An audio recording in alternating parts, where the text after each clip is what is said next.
Welcome to Something Funny, the podcast where two funny guys talk about their unpolished comedic observations, bits, and wacky premises. If you've ever found yourself saying there's something funny about this, but I can't put my finger on it, this is the podcast for you. I'm Eric, and this is my lovely co-host, Bill. How you doing today, Bill? Feeling old, Eric. Technology's moving too fast. Yeah, here's not great yet, but it's thinning out, that's for sure. I'm already growing it out for the comb over. Yeah, I like how you're being pessimistic about it. You think you need 3 feet of it, but I think you could probably get by without a coil, Bill. But you be you, okay? Yeah. I gotta get ahead of this thing. This is the episode where we talk about clean humor versus blue humor. Blue. So very adult, very graphic. Well, yeah, Anthony Jeselnik, right? Where his thing is to be kind of like rude and disgusting, and the flip changed. But you have Eddie Murphy with all swearing, but I wouldn't say he's not graphic. I'd say Jeselnik's more dark, but I guess he's got some more blue stuff. But Eddie Murphy's a bit dated. You fucking geriatric. It's not Sam Kinison. Yeah, he loves his swearing. Yeah. If you want to get dated. Well, I think maybe slightly more modern, but not super cutting edge. Do you know Jim Jeffries? Yes. At least in his earlier stuff, he loves the C word, which we might as well just say on the count of 3. Ready? Can't. He does like to drop his cunt bomb, which is fine for him, and it's not really that harsh in the UK or Australia. It's very harsh here. Yeah. But anyway, so the topic for this episode is from a real life... Wait. Yeah. It's about anal bleaching, everyone. Get to the point. You have to understand that in Bell's generation, the idea of foreplay didn't exist. So we would have been done right now if this was a graphic sex scene. But it's about anal bleaching. Yes, it's about anal bleaching. Now everyone doesn't have to wait for your long rigmarole. But I did end up having a conversation with a guy who runs an aesthetic clinic, and I asked him what's his bread and butter? What's the thing that most people come in and spend the most on? And it was anal bleaching. Oh, what do you know? Apparently. I wonder the people that are going into these clinics and they have the board like, oh, I can get my nails done, I can get my eyelashes done. Yeah, looking at that menu, right? What's this? Anal polishing? Huh. You know what? I was going to get those other things done, but I think my anus might need the polishing. And I like how you seem to be picturing it as like a walk-in fast food place where the menu is on the wall above the cashier. That's not how it is. What do I want? The number 3 sounds good, but I don't think I need a large Sprite. Anal bleaching. I see you have a small, medium, and extra large option. How do I know which one I am?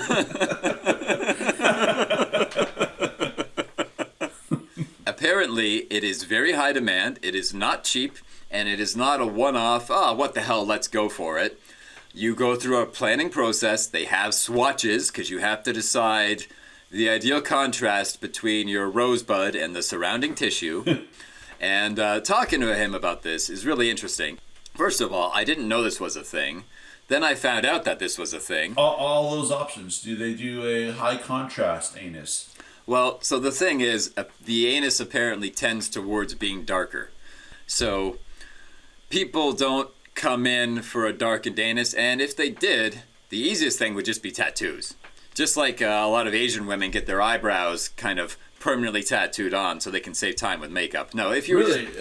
Where'd you learn that? Another person or the same guy? I'm literally talking out of my ass on this one.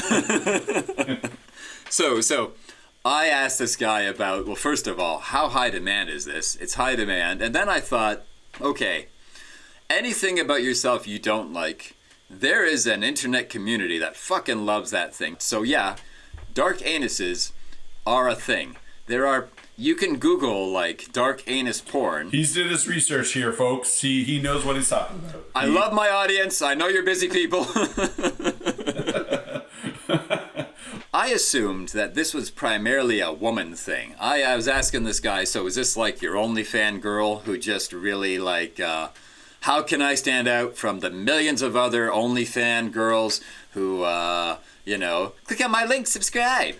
No, this is a big thing, primarily with women, very big with gay guys too. I would think it'd be more for gay guys. It is for... More women, and I think because the financial incentive. If you're making your money having parts of your body on film, like, how are you going to stand out, right? High contrast anus, obviously. How are you going to stand out? Well, you're like, what the hell is that? The fluorescent green anus is the way to go, actually. Or what is that, a bullseye? Well, it does make you wonder about the conditions people are, I guess, having sex in. But one of my first thoughts when I found out this was a thing, maybe it's how my mind works, I was imagining a girl who had crooked teeth spending several $1,000s bleaching her anus. I think the idea of a girl like taking the public bus down to the clinic to spend several $1,000s to bleach her anus while she's got like yellow crooked teeth, I just think that's really funny. It's like the priority. What is the... Did you ask that question? I did, yeah. But I won't get paid that way, so I gotta...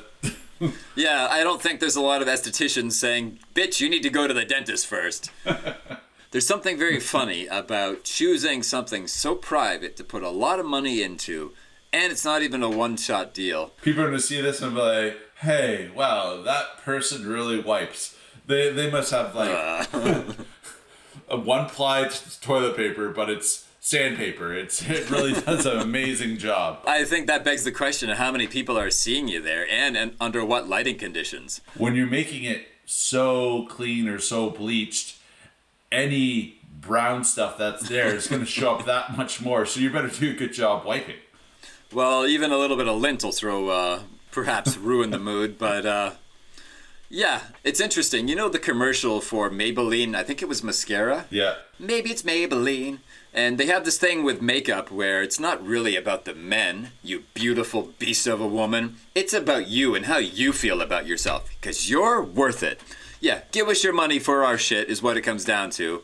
But when it's something that is presumably seen by much fewer people, like the beauty industry likes to tie a lot of things to feelings and confidence and power. And perhaps you do experience that with, if you're a woman and you got those earrings and you've just had your eyebrows done, perhaps there's a certain kind of confident power that us as men can't relate to. But when it's your anus, I guess it's your own little secret, really. Which, I guess, more power to you. You're walking around like it'd be like doing comedy with a butt plug in. Yeah, no. No one would know. Or in a business meeting with a butt plug in. Or having a bunch of a butt plug in where somebody at home has the vibration modes that they can press whenever they want. I'm like, how'd you do on that quarterly meeting? Quarterly report. Oh yeah, this reminds me of Something Funny in Philadelphia, or something. It's Always Sunny. Oh yeah, It's Always Sunny in Philadelphia, where I guess they put someone's an anal vibration dildo in Danny DeVito's ass, and he's playing against the vibration. Oh, the chess. Yeah. He's playing chess, and then he has to. The vibrations tell him which way to move, and he's... Yeah, they're trying to rig a chess game via secret signals sent via vibrating remote anal something. Yeah. Which is based off a true story, by the way.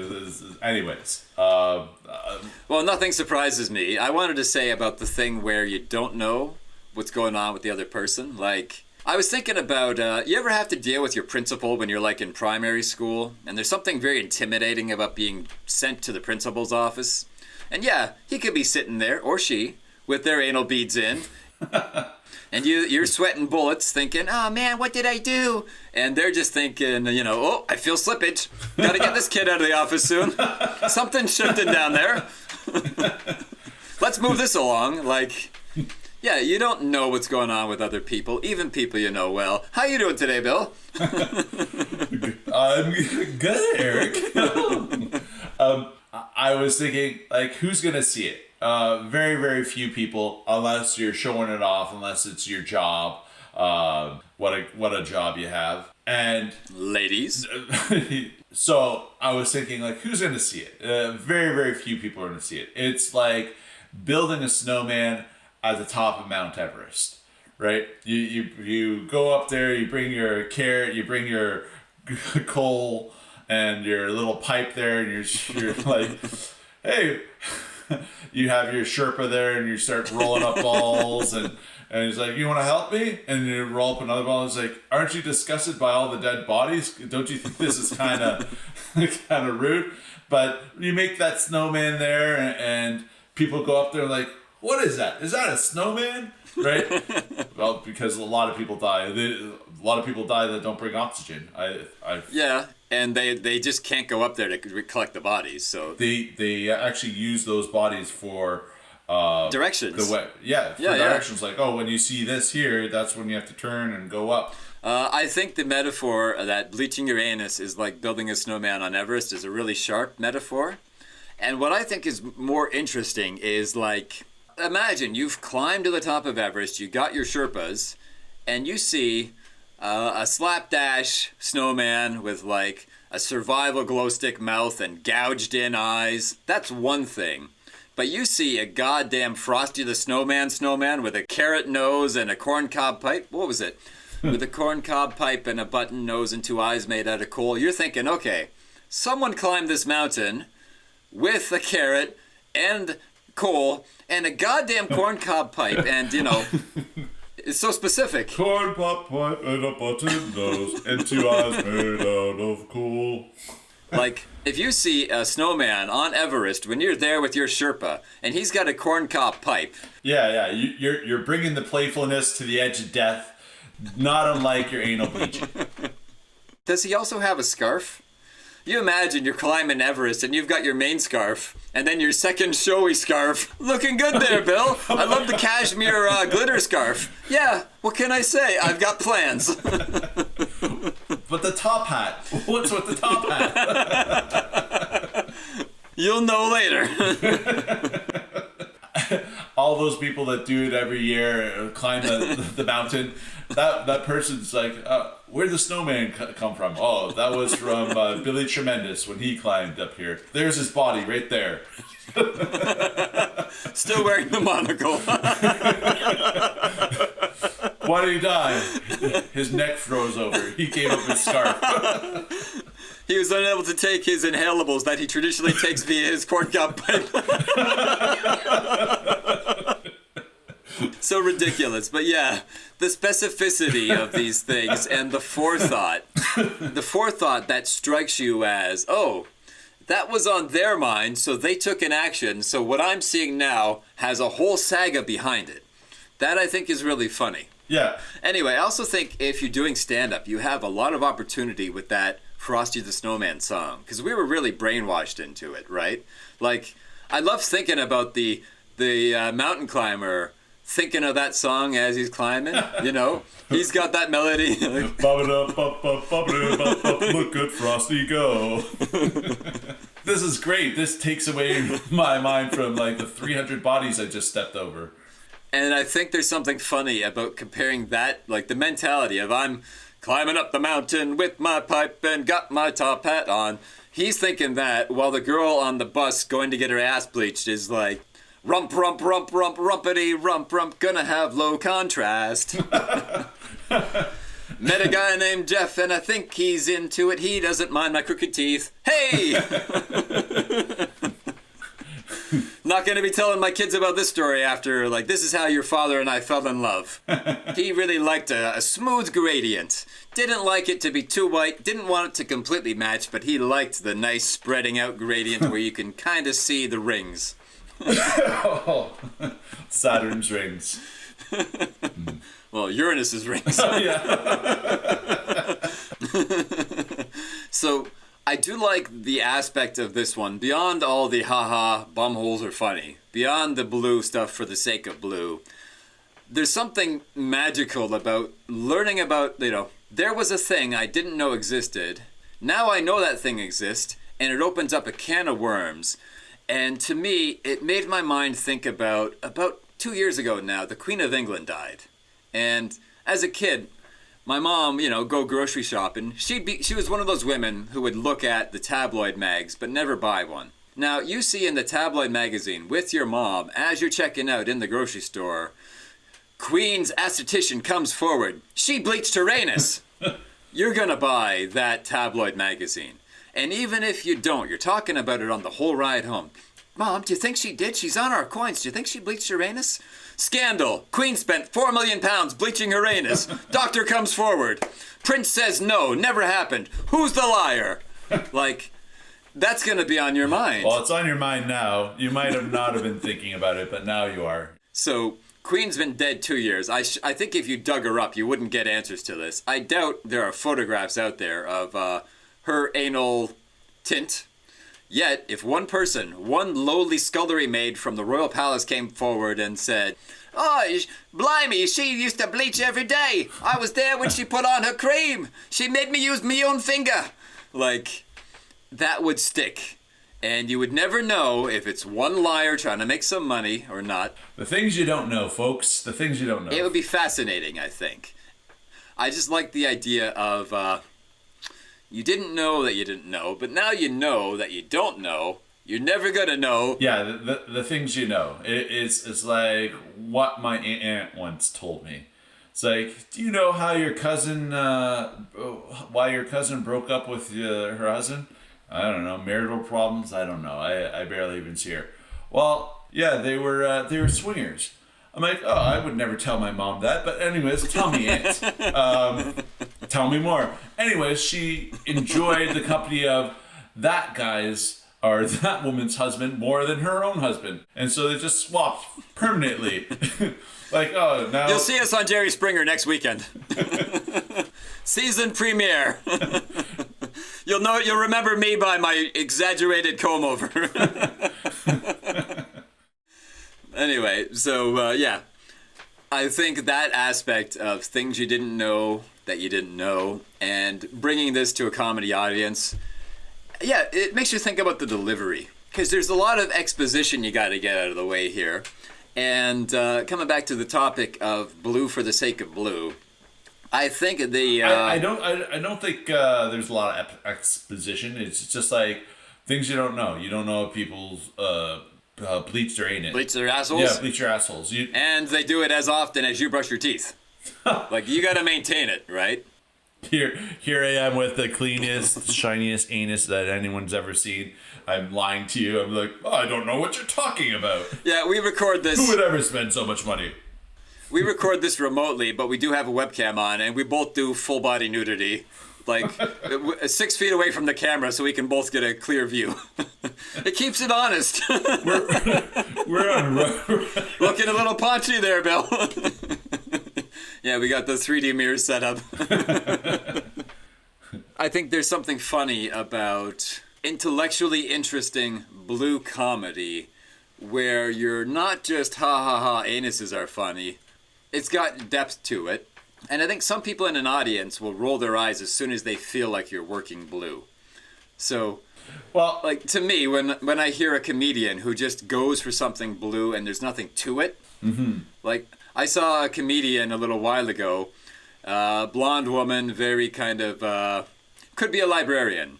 And something people don't know about me, I love giving blowjobs. And it got a few laughs. And then, of course, she had to just go on and on and on about it. Imagine someone who looks like me giving blowjobs. I've seen plenty of girls who look like you giving blowjobs on plenty of websites. It's not really that funny if that's the end of the humor. That's the end of the insight. That's the end of the thing you're bringing. This is not the 1960s, right? Yeah, so you can't really talk about it forever and ever. You got to use, like, euphemisms in order to make it, like you did earlier, Rosebud, palatable. So I was trying to think, okay, what is anal bleaching? Anal bleaching is trying to make something that is considered dirty clean because you have some sort of like aversion to it, and you're like you have like a worry to it, so it makes you feel exposed. Self-conscious. Exactly. So I was like, what does that as well? What does everyone do? So if you're in like a new relationship, you'll be like, and you're like, okay, I gotta send a text, and you're like rewriting the text over and over, like deleting it, making it, editing it, so it's like a perfect. And she can see the ... typing. So yeah. So you're polishing. You're like, okay, this is a pretty good phrase. And it's like, wait. We've only went out 2 times. Maybe this is a bit much. So you have like this fear of judgment, right? So exactly with when someone's looking at your anus. So then you're about to send it. You're like, oh, it's too much, and you just delete it completely. And they never ever see it, because it's like a message not sent, just like the anuses that are never seen, that have been bleached. That's how I was trying to make it clean, and that's all I've got from it. I'm still kind of working on it. But what do you think? Thumbs up. Oh, thumbs way up.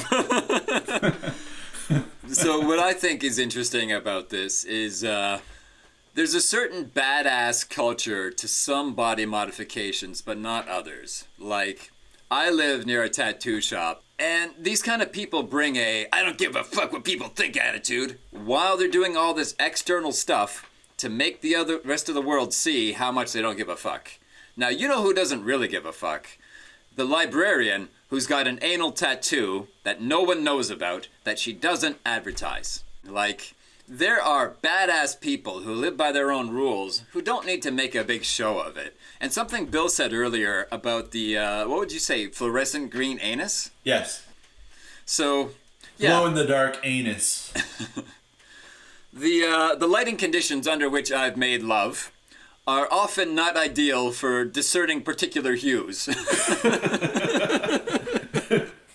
I've made love in the absolute dark. I've made love in well-lit rooms, but primarily it tends to be more subdued. But if you're seeing a green around an anus, your first thought is probably, oh shit, is this bitch got gangrene going on? And if not, is there a tattoo? And that made me think of, so there's a thing people do when they're like terminally ill, where they get the do not resuscitate tattoo across their chest. I'm glad you said, is this bitch have gangrene instead of this cunt? I'm glad you kept it clean for us. Does this woman, who's perfectly equal to me, who I'm not judging at all, have gangrene? Does she know she has gangrene down on here? Is it contagious, or do I continue and tell her tomorrow via text? Eric is typing. Deleted. Dear Suzette. What was he going to say? What was in the send? Were you going to tell me you really like me, lol? No. No, bitch. No, bitch. You're rotting from the asshole out. Anyway, my mind went down this rabbit hole of green. Green is often tattoos. Then I thought about the do not resuscitate tattoo across the chest, which is meant for the paramedics. The old lady keels over. Paramedics tear open the shirt to do the paddles, and they see do not resuscitate. Okay, final wishes, we respect that. You imagine you pick up a librarian who just looks like the most demure, quiet, sweet, innocent, innocent little Lily, and you get her home and you're parting those cheeks and you see a swirl, as a gentleman does, and you see a little circular swirl tattoo, do not resuscitate bullet, do not resuscitate bullet. So it's a perfect little ring, written crisply and clearly enough down there for you to make it out in low light. You imagine how badass that girl is? Remember that movie, The Girl with the Dragon Tattoo? They were all edgy? No, the girl with the anal do not resuscitate tattoo, that is a way more edgy girl. I meet a girl who's got that tattoo down there, I know she gets my sense of humor. Hey baby, how about we do some doggy style? Sick. Sure. Let's go at it. I have some light reading for you. What? What do you mean by that? Oh, you'll see. And then all of a sudden you start going at it, and then you're like, what? Does it say something there? How quickly would you go soft? Just, you're like, words? What? Am I supposed to read this? Focus, Eric. I don't know what kind of person you think I am here, Bill. I bring the intellectually fascinating topic of anal bleaching to the table, and you think I can't keep it hard when I'm faced with Times New Roman? Do not resuscitate. What does she mean by that? Who's going to see this? Focus on strokes. 1, 2, 3, stroke. 1, 2, 3. Oh, no. Why did she write it there? What was the tattoo artist thinking? Does she know what he wrote? She had it done in Thailand where they didn't know what the symbols meant.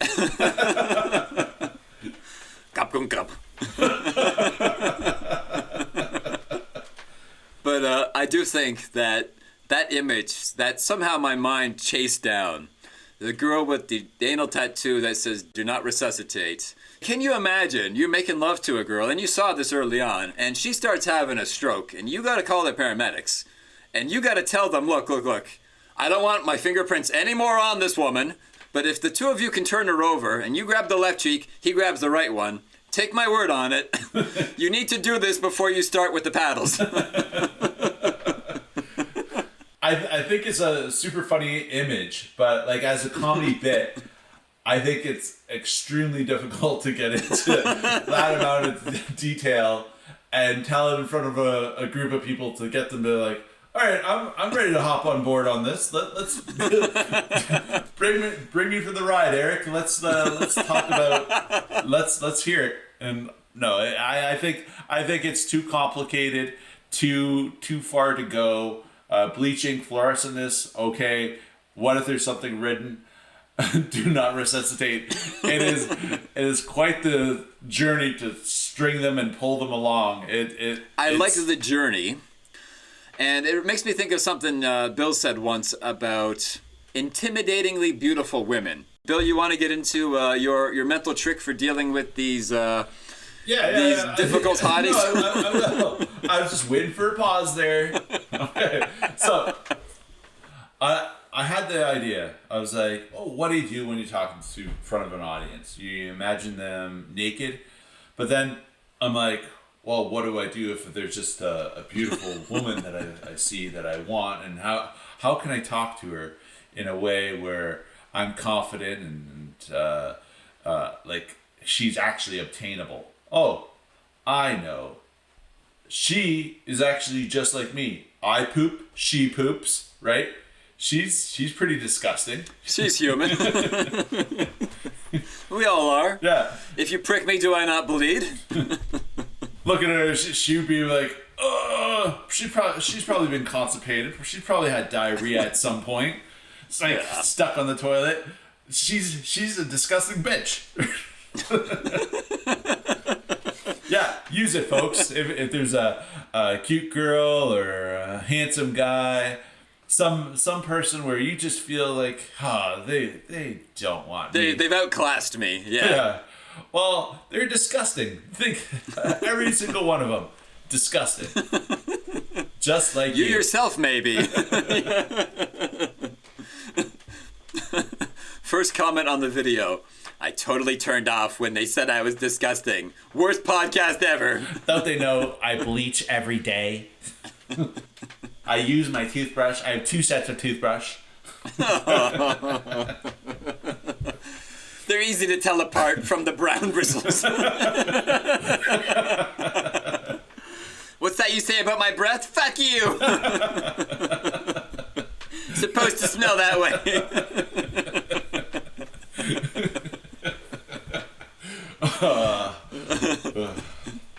All right, so that's been a lot of fun. I do think it's probably time to wrap it up. I'm good to wrap it up too. Even the most beautiful woman poops. Even the most well-polished podcast has an off-blue episode that turns off at least a few people. Life is short. You know, if you want your asshole to be a particular color, fucking go for it. If you have that text where you're writing it over and over again, trying to polish it and edit it in such a way just to make it perfect just before you send it off to that disgusting bitch at home, you know, just that disgusting bitch who you can't stop thinking about.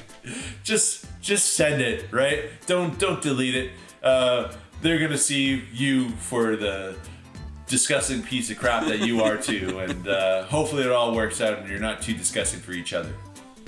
You're not a diamond in a rough, you're a gem in a turd.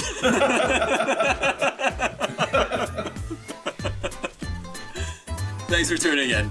Take care, folks.